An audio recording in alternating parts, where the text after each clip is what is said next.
오늘 시편에서 다윗은 하나님을 향한 감사와 또 기도 이런 말씀들이 함께 들어 있습니다. 어떤 대적이라든지 이런 부분에 대한 말씀은 오늘에는 그렇게 나와 있지 않고요. 하나님께서 특별히 비를 내려주시고 또 땅을 기름지게 하시는 그런 은혜에 대해서 노래할 뿐만 아니라 앞부분에서는 이런 은혜가 하나님의 백성된 자들에게만 주어진다. 그래서 크게 본 시편은 1절에서 3절까지는 하나님의 백성된 자의 어떠함을 이야기하고 있고 4절에서부터 마지막 절까지는 그로 말미암아 누리는 복을 이렇게 이야기하고 있습니다. 대체로 먼저 하나님의 백성된 언약의 백성된 자들의 그러한 구원의 복을 특별한 은혜를 먼저 노래하고 그리고 일반적인 은총을 또 노래하는 그런 모습을 볼 수 있습니다. 우리가 구원받지 않고는 하나님의 일반적인 은혜도 노래할 그러한 심령이 없죠. 그러한 마음도 우리가 가질 수 없고 오직 거듭난 백성만이 하나님이 일반적으로 내려주시는 그러한 모든 은총도 하나님이 주셨다 하고 노래하게 되는데 오늘 시편은 그렇게 우리가 전체적으로 한번 바라볼 수 있을 것 같습니다. 특별히 오늘 시편에 대해서 어떤 역사적인 배경에 여러 이야기가 있지만 대체로 비를 내려주시는 그래서 다윗 시대 때 보면 그런 압살롬의 반역이 있고 난 후에 또 3년 동안 기근이 들거든요. 그래서 왜 이렇게 기근이 드냐 이제 그렇게 봤을 때 바로 그 기브온에 대한 정당한 대우를 하지 않았다. 기브온은 그 아모리 족속이죠. 그러니까 유대 민족이 아닌데 속여서 우리가 알지 않습니까? 유대 민족으로 이렇게 편입이 됐는데 그럼 뭐 마치 야곱이 속여서 축복을 받았어도 그 축복이 유효하듯이 바로 하나님 편에서 바로 인쳤기 때문에 기브온 족속은 이제 보호를 해야 되거든요. 그런데 사울이 이 기브온 족속을 무시하고 죽여버립니다. 이제 사울의 족속들이.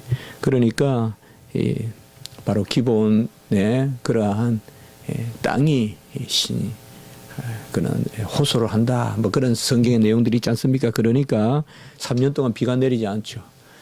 그래서 이것을 이제 깨닫게 돼가지고 결국에는 그 사울의 후손들 중에 7명을 이제 목을 매서 죽이죠. 어떻게 보면 상당히 원시적으로 그렇게 느껴지지만 그 당시에는 이러한 그 하나님의 언약의 의미로움 이런 것들이 드러나는데 그렇게 하니까 이제 비가 내리고 또 그 사울과 요나단의 그런 또 시체도 또 잘 수습해서 또 묘에 기스의 묘에 또 이렇게 매장해주고 하니까 이제 그 땅에 복이 이제 임하는 뭐 그런 내용들이 사무엘하 21장에 기록되어 있는데 대체로 오늘 이제 우리가 후반부에 보면 아주 비가 내려가지고 막 얼마나 대지를 적시는지 너무 이게 잘 이렇게 그냥 그리듯이 묘사해 나왔거든요. 그래서 대체로 그런 배경하에 이 시가 작성된 것이 아니냐라고 보는 경우가 있는데 뭐 정확한 것은 우리가 알 수 없고 또 그걸 안다고 해서 결정적으로 이 시를 이해하는데 무슨 뭐 그것 때문에 결정적인 어떤 키가 된다든지 그런 것은 아닙니다. 시는 어떤 역사적 배경하에 기록되지만은 또 역사적 배경을 넘어서서 의미를 갖는 것이 바로 시가 아니겠습니까? 오늘 1절에 보면 하나님이여 찬송이 시온에서 주를 기다리오며 좀 우리가 낯선 표현이라고 볼 수가 있는데요. 주를 기다린다 이 말은 찬송하는 그러한 준비가 되어 있다. 주의 백성들이. 그러니까 시온이란 말은 우리가 보통 시온이 나오면 교회로 이렇게 이해가 됩니다. 그래서 바로 하나님이여 교회의 찬송이 주를 기다리고 있다. 이 말은 준비되어 있다. 우리가 정말 찬송하고 싶은 마음이 꽉 차 있다. 그렇게 이 기다리오며라는 단어를 생각해 볼 수가 있다는 것입니다. 그래서 뭔가 칵 채워가지고 이제 나타나면 그걸 드리겠다. 그러니까 주님이 나타나시면 기도를 드리려고 우리가 지금 준비하고 있다. 혹은 잠잠하게 기다리고 있다. 그런 의미에서 기다리오며, 그래서 아주 찬송을 드리고 싶은 거예요. 그러니까 주님이 언제든지 오시면 찬송 드릴 준비가 되어 있다는 거예요. 그런 마음입니다. 찬송이 시온에서 주를 기다리는데, 이렇게 찬송을 기꺼이 드리는 마음은 바로 후반부에 보면 서원의 마음과 동한다. 전에도 우리가 말씀을 보았지만은 서원이라는 것은 대체로 시편 후반부에 많이 나타나는데, 오늘은 어떤 신언을 회복해 달라든지 또 어떤 억울함, 대적 이런 것에 대해서 기도를 드리고, 그리고 미리 된 줄 알고 서원을 드리는 그런 형식이 아니기 때문에 오늘은 서원이 앞부분에 먼저 나옵니다. 그래서 바로 특별히 이러한 찬송의 마음은 서원의 마음이다. 그러니까 미리 하나님이 모든 것을 이루어 줄 아시고 모든 것을 하나님께 맡기는 가운데서 바로 우리가 미리 하나님께 찬송을 드리는 그러한 마음. 곧 이 마음은 2절에 보면 기도를 들으시는 주여 모든 육체가 주께 나아오리라. 결국은 1절 후반부에 이 서원을 어떻게 볼 수가 있는가 하면 어떤 구체적인 서원이 아니라 무슨 일을 이루어 주셔서 감사한 것이 아니라 바로 전반적인 그런 인격적인 서원이다. 그러니까 범사에 감사하는 모습으로 우리가 이 시편을 볼 수가 있겠습니다. 그 기도하면 들어주시는 그 주께 우리 육체가 나아간다. 또 우리가 나아간다라고 이렇게 말하고 있습니다. 사실 육체라든지 영혼이라든지 이런 것은 사람의 전인격을 뜻한다고 보면 되겠습니다. 그래서 기도를 들으시는 주님, 범사의 기도를 들으시는, 그래서 하나님의 뜻대로 구하면 무엇이든 들으시는 줄 알고 우리가 주께 나아가고, 그것이 바로 서원을 드리는, 그래서 서원을 주께 이행하리라. 이 서원은 뭐냐? 무슨 기도든 드리면 하나님께서 우리에게 응답해 주신다는 그러한 특정한 일이 아니라 하나님께 뜻대로 구하면 하나님이 행하신다는 그런 전반적인 인격적인 어떤 그러한 자리 혹은 이치, 자격이라고 할까요?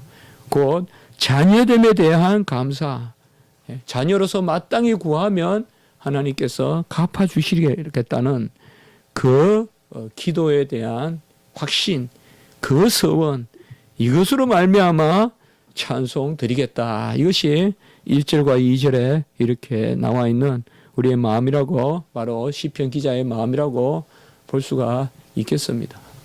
우리가 범사에 감사라는 것은 어떤 일로 감사라는 것이 아니죠. 범사에 감사라는 것은 쉬지 말고 기도하라는 것과 또 함께 있는 것이죠. 이게 세 가지가 분리되는 것이 아니라 항상 기뻐하는 것은 어떤 감사의 영역일 것이고, 기뻐한다는 것은 우리의 신분의 영역이고, 그리고 감사하는 거고 기도하는 거잖아요. 그래서 기쁨과 또 감사와 또 기도가 항상 함께 있잖아요. 그렇게 봤을 때 오늘 이 시편도 바로 그 범사에 감사하면서 항상 기도하는 그 마음, 그것이 바로 서원의 마음으로 표현되어 있는데, 이러한 것은 달리 이루어지는 것이 아니라 3절에 보면 바로 우리의 허물을 주께서 사하셨기 때문에, 주께서 죄악을 사하여 주셨기 때문에 바로 통로가 열렸다. 그 3절에 보면 죄악이 나를 이겼사오나, 이 죄악이라는 것은 바로 나를 유혹하는 어떤 그런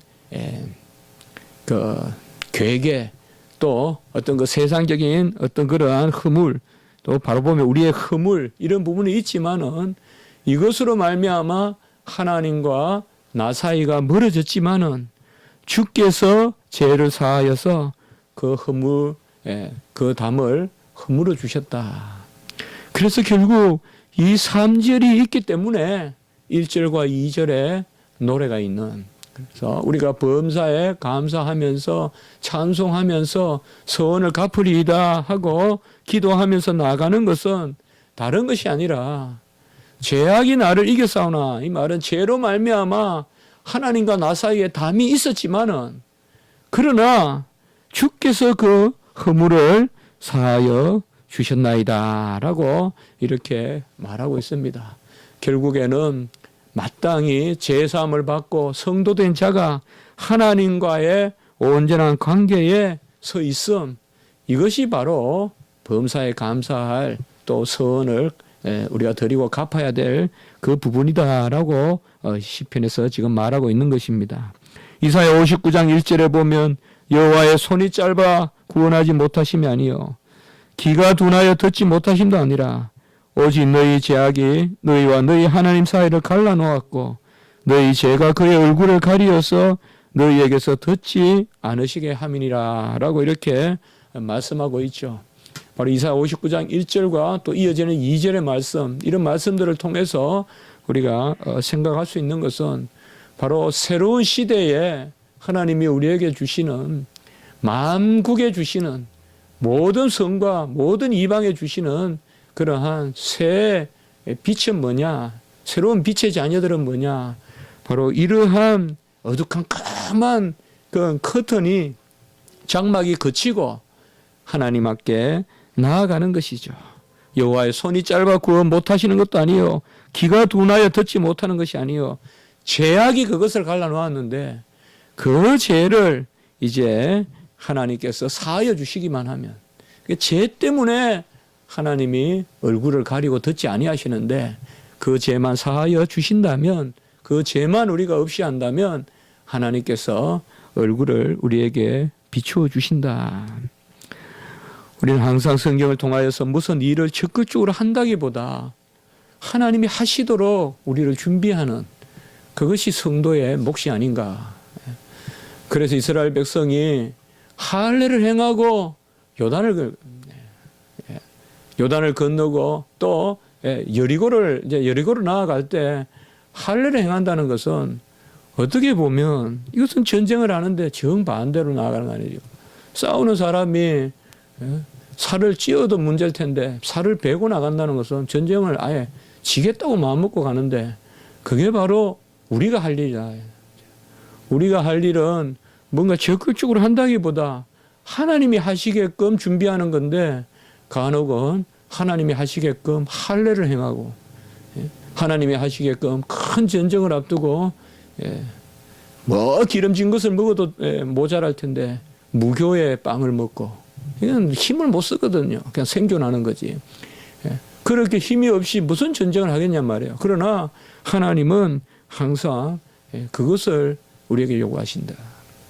우리가 무슨 일을 할 때, 무슨 하나님 앞에 나아갈 때 사실상 항상 우리가 되돌아보면 그럴 게 있지 않습니까? 내가 그때는 참 힘이 없었다. 내가 그냥 체력을 길러가지고 그냥 몸이 튼튼해서 무슨 큰 일을 한 게 아니라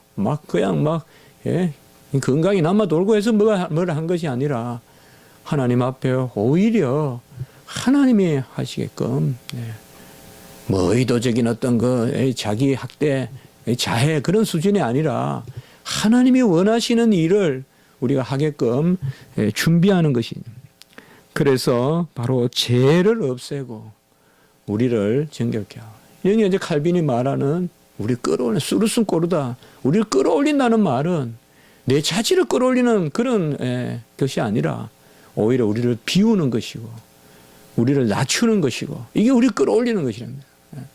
그때 그런 것을 우리가 할 때 하나님께서 우리에게 역사하신다. 우리가 다니엘의 기도를 한번 생각해 볼 수가 있죠. 다니엘이 다리오 왕이 즉위할 때, 다리오 왕이 이제 메대 왕으로 즉위하는데 큰 왕이 되잖아요. 이 다리오 왕이. 근데 이때 이제 다니엘의 헤아려 보니까 예레미야 예언을 생각해 보니까 70년이 차는 날이란 말이에요. 차는 해가 되는 거예요, 이제. 그래서 70년 동안 예언된 그런 유수의 생활, 포로의 생활을 마치고 이제 하나님의 은혜가 임해야 될 그 해란 말이죠. 그때 이 다니엘이 기도하지 않습니까? 이 다니엘의 기도가 다니엘 9장에 1절부터 19절에 나오는데, 이 기도도 제가 17절, 18절을 보니까 17절에 보면 주의 얼굴빛을 주의 항피한 성소에 비추소서라고 이렇게 이야기하고, 그러니까 주님께서 소통하게 해달라. 아까로 말하면 손이 없어 뭐 너희들에게 못 도와주겠냐, 귀가 없어 못 들으시겠냐. 여기서는 이제 주의 얼굴을 향하게 해달라고 그렇게 기도하고, 18절에 보면 우리가 주 앞에 간구하는 것은 우리의 공의를 의지하는 것이 아니라 주의 긍휼을 의지하여 함이니이다 라고 이렇게 말씀하고 있는 것을 볼 수가 있습니다. 사실 우리가 가진 바 담대한 것은 다른 것이 아무것도 없다. 어떤 태생이 아니요, 능력이 아니요, 어떤 자질이 아니다. 우리의 가진 바 담대한 것은 무엇이든 하나님께 구하면 하나님께서 우리에게 주실 줄을 믿는 것이다. 그 확신 가운데서 우리가 담대함이 있다. 바로 오늘 시편도 그렇게 1절에서 3절까지 말씀하고 있습니다. 이러한 하나님과의 소통, 또 하나님의 마땅한 것을, 하나님께서 우리에게 합당하게 주시는 것을 받는 자리에서 이제 4절로부터 13절에 보면 우리에게 임하는 복을 말하고 있는 것입니다. 특별히 4절과 5절에서는 보면 좀 더 구원의 복을 이야기하고 있고, 6절로부터 13절까지는 좀 더 그런 생업의 복이라고 할까요? 좀 더 일반적인 그런 은총이라고 할까요? 뭐 그렇게 볼 수 있지만 굳이 이것을 나누어 볼 필요는 없습니다. 4절에 보면 주께서 택하시고 가까이 오게 하사 주의 뜰에 살게 하신 사람은 복이 있나이다 라고 이렇게 말씀하고 있습니다.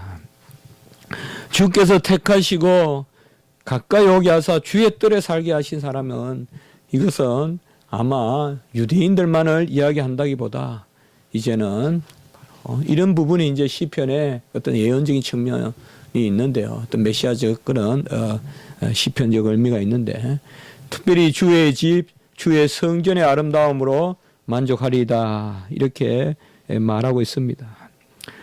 어떤 유대 민족에 국한되었다기보다도 교회의 은총으로 이것을 우리가 보는 것이 좋을 것 같습니다.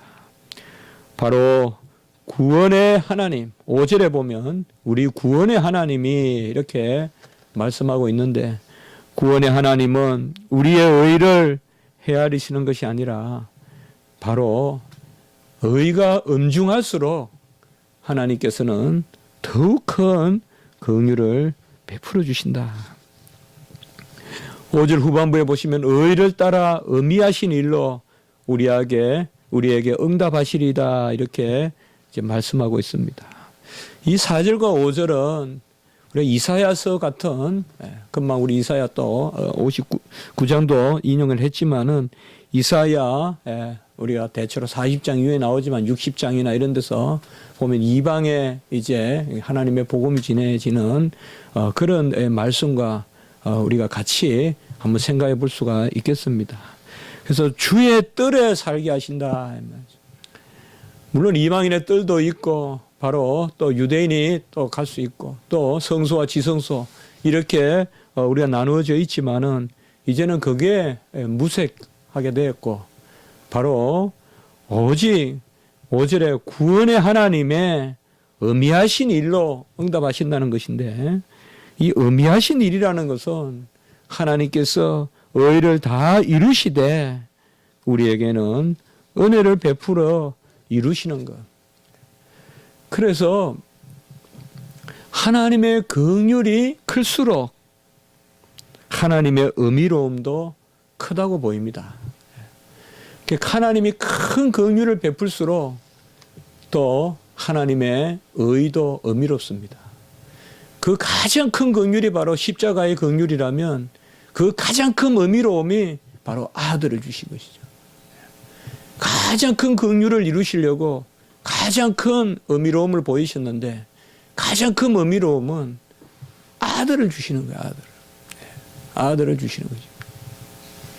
우리가 보면 뭐 우화나 이런 데도 있잖아요. 보면 먼저 자기 말을 안 들으니까 자기 자식부터 다스리니까 전 국민이 듣고 그런 것들이 있잖아요. 가장 의미로운 형벌은 뭔가 하면 바로 자기 자식을 다스리는 거거든요. 옛날에 이제 그 나라에서도 보면 그래서 포고를 내렸는데 자기 자식이 죄를 짓는다 이 말이에요. 우리 성경에도 나오잖아요. 그런 부분들이.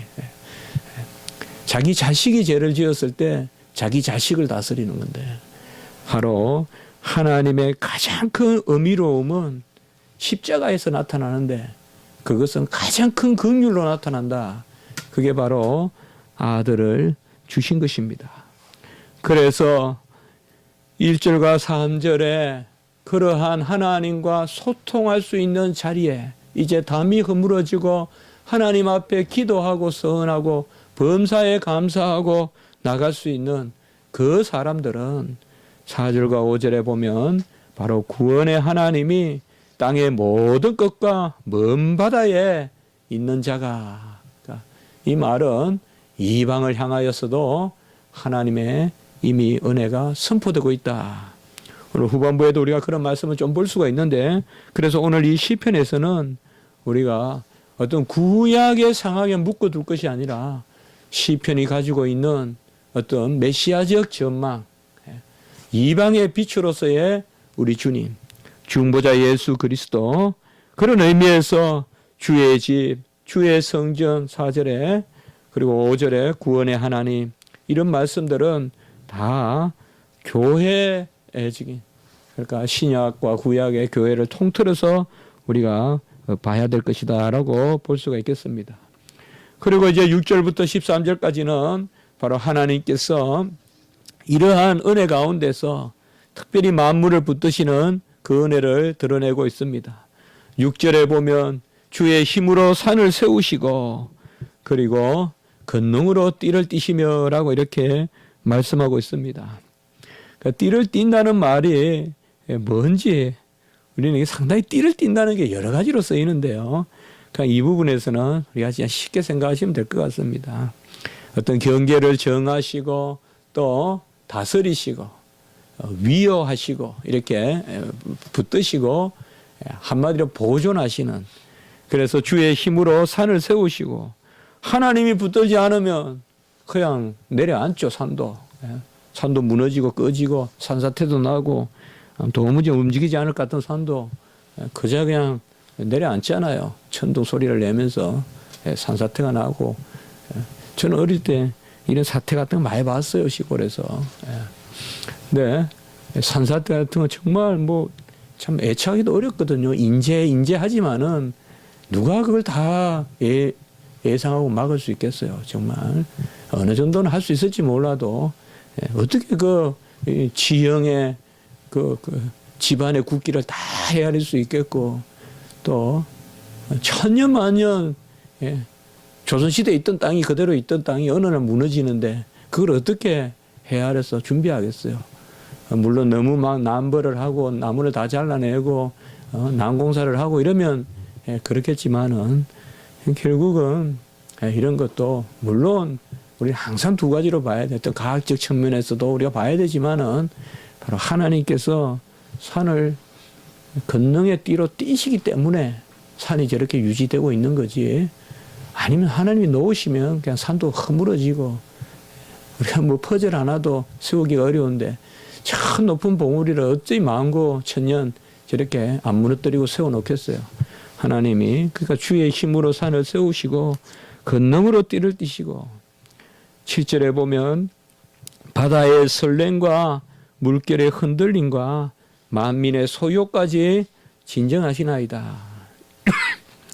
바다의 설렘이 뭔지, 바다에 무슨 의인법을 써서 이렇게 설렘이 있는지 몰라도 저는 바다의 설렘은 바다의 물이 밑에서부터 요동치는, 그러니까 바닷물을 느리기도 하고 줄이기도 하고 뭐 그런 생각 같이 욥기에 나오듯이 땅을 열어서 뭐 바다의 물을 채우기도 하고 물이 차면 또 이제 땅을 닫기도 하고 바로 그런 하나님. 그러니까 물이 밑에서 웅웅하면서 채워져 가지고 물이 설렁설렁설렁 하는 그런 물의 설림도, 그리고 또 물결의 흔들림도, 하나님이 원하시면 그냥 유로골라 같이 그냥 강풍도 주시잖아요. 하나님 주신 거잖아요.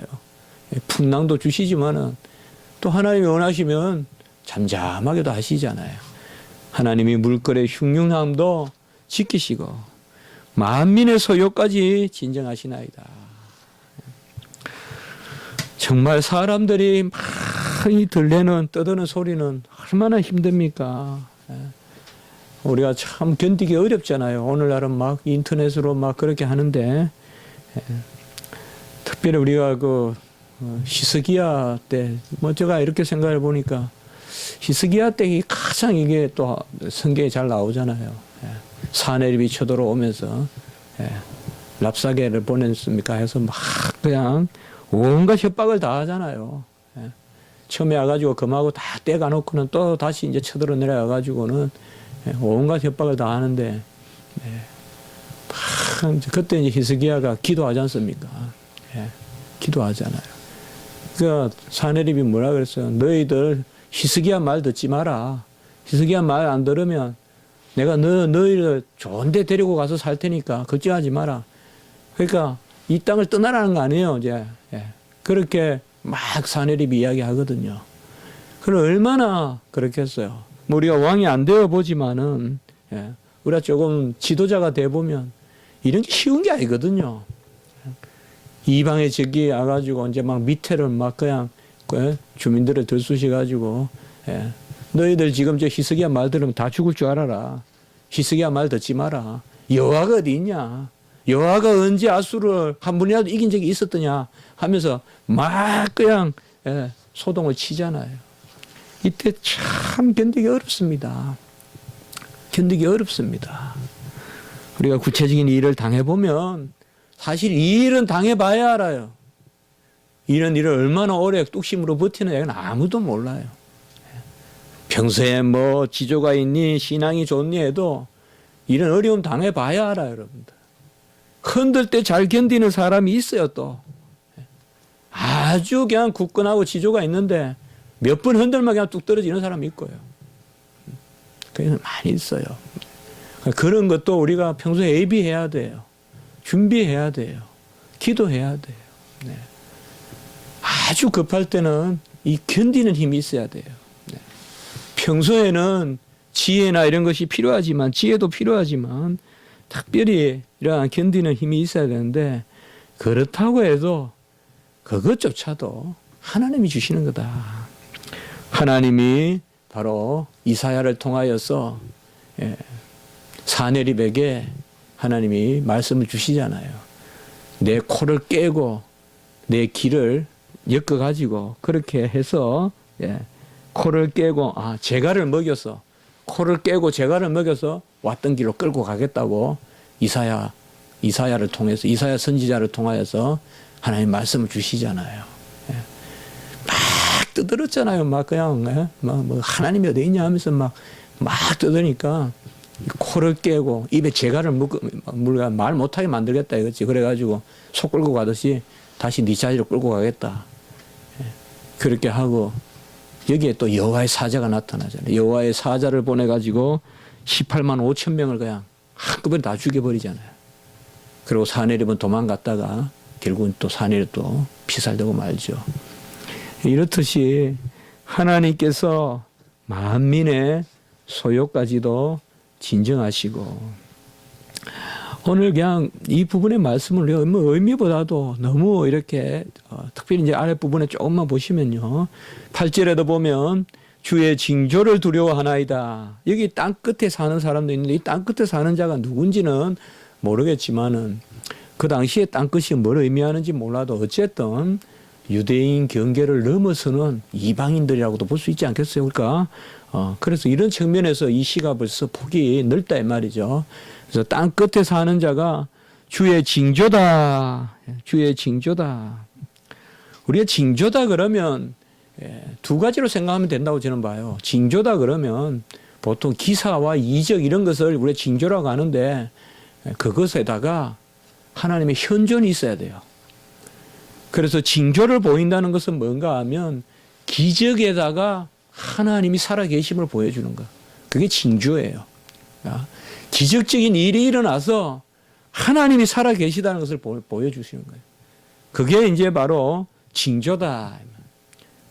그렇게 보면 우리가 성찬을 좀 생각해 보면 돼요. 세례를 생각해 보면 돼요. 성례. 성례는 표징이 있고 현존이 있잖아요. 표징은